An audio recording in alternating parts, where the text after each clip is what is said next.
కృష్ణమూర్తి గారు, Delhi liquor scam లో కవితకు సిబిఐ మరోసారి నోటీసులు ఇచ్చిందండి. ఈ నెల 26న ఎంక్వైరీకి హాజరు కావాలని సమన్లు పంపింది. సహకరిస్తారంటారా కవిత గారు ఈసారైనా? కేజ్రీవాల్ సహకరిస్తున్నాడు సార్ ఈడీకి. కేజ్రీవాల్ వీళ్ళు ఒకటే కదా, లిక్కర్ స్కామ్ లోనే కదా కేజ్రీవాల్ విచారణ పిలిచేది. ఆయన 6 సార్లు కూడా విచారణ చేశారు కేజ్రీవాల్. ఒక సీఎం గా ఉన్నాడు, ఒక ఐఆర్ఎస్ ఆఫీసర్ గా పనిచేసిండు. తెలియదు ఆయన చట్టంకు ఎంత సహకరించాలని.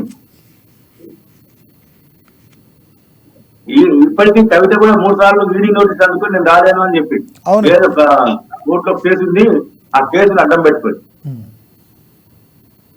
దాదాపు నాకు తెలిసి 1.5 years తర్వాత అనుకుంటాను నోటీస్, సిబిఐ నోటీస్ రాదు, ఈడీ నోటీస్ రాదు, సిబిఐ నోటీస్ రావడం. అవునండి. ఈ సిబిఐ విషయానికి వెళ్ళాల్సిన అవసరం ఉంటుంది. కాకపోతే మరి ప్రీ అపాయింట్మెంట్స్ ఉన్నాయంటారా, ప్రీ అసైన్మెంట్ నాకు ఉన్నాయంటారా, ఏం ప్రోగ్రామ్స్ ఏముంటాయని చెప్తారు తెలియదు. నాకు తెలిసి ఈ ఎంక్వైరీ కూడా వెళ్ళారు. తప్పు చేసినప్పుడు దొరికిపోయారు. ఇలాగ రేపైనా వీళ్ళు ఖచ్చితంగా చట్టంకు సమాధానం చెప్పాల్సిన అవసరం ఉంటుంది. తప్పించుకోవచ్చు, ఇది తాత్కాలిక ఉపశమనం మాత్రమే. తప్పించుకోవడం అనేది శాశ్వత ఉపశమనం కాదు. విచారణకు వెళ్ళి హాజరయ్యి వాళ్ళకు కావాల్సినటువంటి డాక్యుమెంట్లను వాళ్ళు అడిగిన ఇస్తే మీ దగ్గర ఉంటే, లేకపోతే లేవని చెప్పి వాళ్ళు అడిగిన ప్రశ్న సమాధానం మీకు తెలిసిన కాడికి చెప్పేస్తే సరిపోతుంది. కాంగ్రెస్ పార్టీ ప్రధానంగా ఆరోపణ చేస్తుంది ఏంటంటే ఢిల్లీ లిక్కర్ స్కామ్ కేసులో బీజేపీ కావాలనే జాప్యం చేస్తుంది, అరెస్ట్ చేయకుండా కవితని అడ్డుకుంటుంది కూడా బీజేపీ పార్టీ అని కాంగ్రెస్ పార్టీ ప్రధానంగా ఆరోపిస్తుంది సార్. అంటే అంతే ఉంటది నాకు కాదు. ఎట్లా అంటే ఇక్కడ కాళేశ్వరం విషయంలో సిబిఐ ఎంక్వైరీ ఏవటి అని చెప్పేసి బీజేపీ ఆరోపిస్తున్నారు.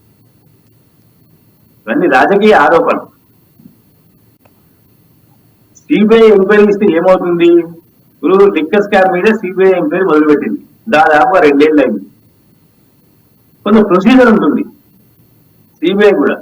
మనం గమనించవచ్చు, గతంలో ఉమ్మడి ఆంధ్రప్రదేశ్ లో సంచలన సృష్టించిన అనేక కేసులు ఇంకా విచారణ సాగుతాయి. అంటే 15-16 సంవత్సరాలు సిబిఐ కేసులు విచారణ సాగబట్టి. స్వయానా మీరు అన్నట్టు ఆంధ్రప్రదేశ్ రాష్ట్ర ముఖ్యమంత్రి మీద కూడా కేసులు ఉన్నాయి సార్. అదే ఉమ్మడి ఆంధ్రప్రదేశ్ లో అప్పట్లో ఈ ప్రస్తుత ముఖ్యమంత్రి, ఆంధ్రప్రదేశ్ ముఖ్యమంత్రి విచారణ ఎదుర్కొన్న, రోజు తరబడి ఎదుర్కొన్న, జైలు కూడా వెళ్ళొచ్చారు. అవును సార్. ఫైనల్ జడ్జిమెంట్ వచ్చిందా? రాలేదు ఇంకా. ఆయనతో పాటు చాలా మంది ఉన్నారు, పారిశ్రామిక చాలా మంది ఉన్నారు. వాళ్ళ విషయం తేలిందా? అంటే సిబిఐ ఎంక్వైరీ అనేది కొంత జాప్యంతో కూడుకున్నటువంటి అంశం అది. ఎందుకంటే వాళ్ళు ప్రొసీజర్ సిస్టమేటిక్ గా వెళ్లే అవకాశం ఉంది. వాళ్ళకు ప్రతి విషయంలో ఎవిడెన్స్ కావాలి. వాటిని పూర్తి స్థాయిలో వారు దాని మీద వాళ్ళకు ఏకాభిప్రాయం వస్తుంది, దాన్ని ముందుకెళ్లే అవకాశం. అలా కాకుండా ఏదో విచారణ చేసి పంపిద్దామనేది ఉండదు. కాబట్టి కవిత విషయంలో కూడా 1.5 years తర్వాత కవిత ఒకసారి విచారించారు, మళ్ళీ ఒకసారి విచారణకు హాజరు కావాలని ఆదేశించారు. కాబట్టి ఈడీ విషయంలో కూడా సహకరించి వాటి విషయం అంటే ఇప్పటికీ కవిత లిక్కర్ స్కామ్ లో ఉన్నాడు, ఖచ్చితంగా ఆవిడ లిక్కర్ రాని అని చెప్పేసి తెలంగాణలో కొంత ప్రచారం జరుగుతూ ఉన్నది. ఈ ప్రచారం తప్పు అని నిరూపించుకోవాలంటే సిబిఐ విచారణకు, ఈడీ విచారణకు వెళ్ళి కడిగిన ముత్యంలో బయటకు వస్తే ప్రజలు ఆ పార్టీని ఆమెను ఆదరించే అవకాశం ఉంటుంది. లేదు అంటే వీళ్ళని సేపు ఏం మాట్లాడినా సరే సార్, పూలే విగ్రహం పెట్టు, బీసీ బిల్లు ఇస్తారా, ఇంకోటి ఇస్తారా, మేము అధికారంలో ఉన్నప్పుడు మేము మాట్లాడలేదు, ఇప్పుడు మేము అన్ని మాట్లాడతాము అని మాట్లాడితే ఎవరు నమ్మరు. అది ఎప్పటి పూర్తికి వాళ్ళ పూర్తికి ఆ టైంకి ఆ రోజుకు పేపర్లో వార్త వస్తుంది, అయిపోతుంది. కానీ వీళ్ళు వాళ్ళ మీద వచ్చినటువంటి ఆరోపణల విషయంలో కడిమే ముత్యంలో బయటకు వచ్చినప్పుడు మాత్రమే ప్రజలు వారిని విశ్వసించే అవకాశం ఉంది, ఆదరించి అప్పులు చేసుకునే అవకాశం. ఈ విషయాన్ని రాజకీయ నాయకులు అందరికంటే ప్రజలు బాగా విఘ్నత కలిగిన వాళ్ళు అంటారు మీరు. ఖచ్చితంగా సార్. మొన్న ఎన్నికల్లో మనం చూసాం, మాకు ఎమ్మెల్యే అభ్యర్థులు వద్దు అంటే బలవంతంగా రుద్దారు. ఏమైపోయిన పరిస్థితి? కేసీఆర్ ఏం చెప్పాడు? నన్ను చూసి ఓటు చేస్తానన్నారు. ఎదిరా లేదు కదా. గతంలో దుబ్బాకాయలకి ఏం చెప్పిండు కేటీఆర్, మేము కుక్కని నిలబెట్టి గెలిచి వస్తాడన్నారు. మనిషి నిలబెట్టింది, కుక్కని కాదు నిలబెట్టింది, గెలిచిదా?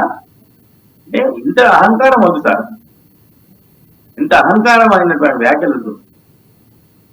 కేసీఆర్ పేరుతో గెలుస్తాం, కేసీఆర్ తోటే మొత్తం ఉన్నది.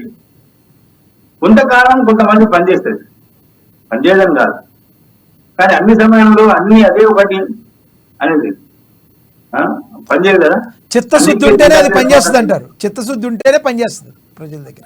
చిత్తశుద్ధి ఉండాలి, ప్రజల కోసం అంకితభావంతో పనిచేసే స్వభావం ఉండాలా, ప్రజల కోసం బయట తిరిగి పనిచేసేందుకు వీలుండాలా. ఉండగట్లు ప్రమాదం జరిగితే కనీసం వెళ్ళలేదు. అక్కడ మన తెలంగాణ బిడ్డలు వాళ్ళని పరామర్శలేదు, కానీ ఎక్కడో రైతు ఉద్యమం జరిగితే శివార్లలో పంజాబ్ లో ఊరి వాళ్ళ చెప్పి ఇచ్చేసి దేని కొరకు ఇదంతా యువ చిత్తశుద్ధి ఎట్లా ఉంటుందో తెలుస్తుంది కదా. రైతుల ఆందోళన అంటే అది కూడా ప్రచురించారు సార్.